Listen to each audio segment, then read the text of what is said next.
নমস্কার বন্ধুরা, লোভনীয় রান্না বান্না চ্যানেলের নতুন আরেকটা রান্নায় আপনাদের সকলকে স্বাগত জানাই। আজকে আমি আপনাদের একটা নিরামিষ রেসিপি তৈরি করে দেখাবো। আজকে আমি আপনাদের তৈরি করে দেখাচ্ছি পিস রাইস বা মটরশুঁটির রাইস। তো আমি এই রান্নাটা কিভাবে তৈরি করছি আপনারা ভিডিওটা স্কিপ না করে পুরোটা দেখতে থাকুন। পিস রাইস তৈরি করার জন্য আমি ইন্ডাকশনে একটা কড়াই বসিয়ে দিলাম। কড়াইয়ে আমি জল নিয়ে নিয়েছি, একটা ঢাকনা চাপা দিয়ে দিলাম, এতে করে জলটা তাড়াতাড়ি গরম হয়ে যাবে। দেখুন বন্ধুরা, জলটা ফুটে উঠেছে, আমি ঢাকনাটা খুলে দিচ্ছি।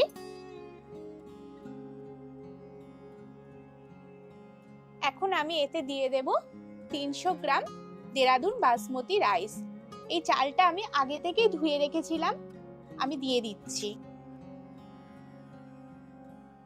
এতে আমি দিয়ে দিচ্ছি সামান্য একটু পরিমাণ সাদা তেল। তেলটা দিলে কি হবে, চালটা গায়ে গায়ে লাগবে না। জলের সাথে তেলটা মিশিয়ে নিচ্ছি। এখন আমি এটা সেদ্ধ হতে দেব। এর জন্য আমি ঢাকনাটা লাগিয়ে দিচ্ছি। চালটা ততক্ষণ সেদ্ধ হোক, আমি ততক্ষণ সামান্য পরিমাণ একটু আদা আর দুটো কাঁচা লঙ্কা আমি বেটে নিচ্ছি। ঢাকনাটা খুললাম, দেখুন ভাতগুলো সেদ্ধ হয়ে গেছে আর ভাতগুলো একদম ঝরঝরে হয়েছে। এর থেকে আর আমি গলাবো না। ইন্ডাকশনটা অফ করে দিচ্ছি। এবার আমি ফ্যানটা ঝরিয়ে ঠান্ডা জলে ভাতটাকে ধুয়ে নেব। এখন আমি মটরশুঁটিগুলোকে সেদ্ধ করে নেব।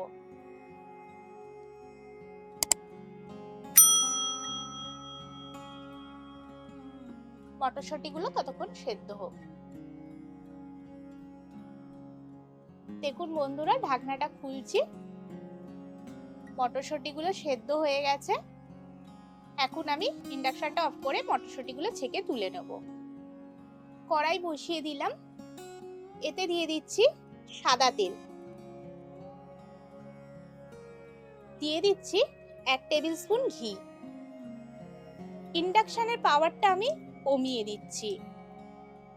ঘি আর তেলটাকে মিশিয়ে নিলাম ভালো করে। এতে আমি 1 চিমটি নুন দিয়ে দিচ্ছি, এতে করে তেলটা ছিটবে না। এতে দিয়ে দিচ্ছি 4টে ছোট এলাচ, 2টো লবঙ্গ আর দারচিনি স্টিক। ফোড়নটাকে কয়েক সেকেন্ড একটু ভাজবো।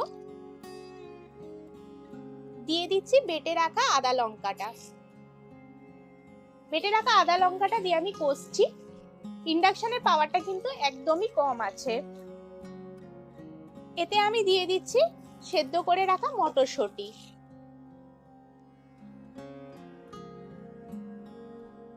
এতে দিয়ে দিচ্ছি স্বাদ মতো নুন।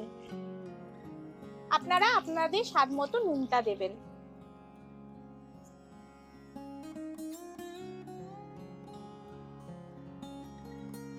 আমি এখানে 3 টেবিল স্পুন চিনি দিলাম।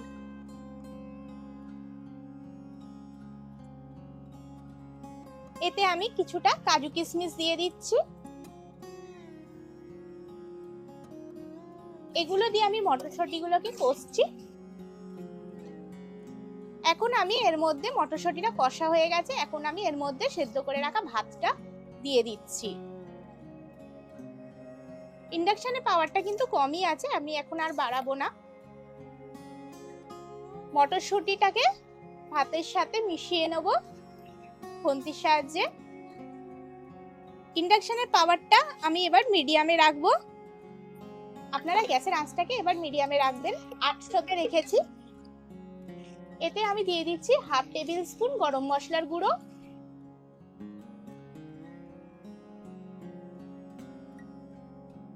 দিয়ে দিচ্ছি 1/2 টেবিল স্পুনের মতো গোলমরিচের গুঁড়ো। সমস্তটাকে ভালো করে মিশিয়ে নেব।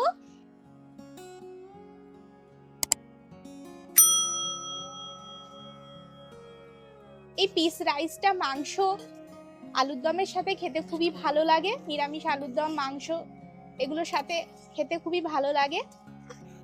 আপনারাও বাড়িতে এইভাবে পিস রাইসটা তৈরি করুন। আর কেমন হয়েছে অবশ্যই আমাকে কিন্তু বন্ধুরা কমেন্ট করে জানাবেন। এটাকে একটু ভাজা ভাজা করে নেব। দেখুন বন্ধুরা, রাইসটাকে ভাজা ভাজা করে নিয়েছি। এবার আমি রাইসটাকে নামিয়ে নেব আর আপনাদের পরিবেশন করে দেখাচ্ছি কেমন হয়েছে। ভিডিওটা ভালো লাগলে আমার চ্যানেল সাবস্ক্রাইব করে আমার পাশে থাকবেন, আর যদি ভালো লাগে লাইক করে দেবেন, আর প্রচুর প্রচুর বন্ধু বান্ধবের সাথে শেয়ার করবেন। শীঘ্রই ফিরে আসবো নতুন একটা রান্নার ভিডিও নিয়ে। নমস্কার।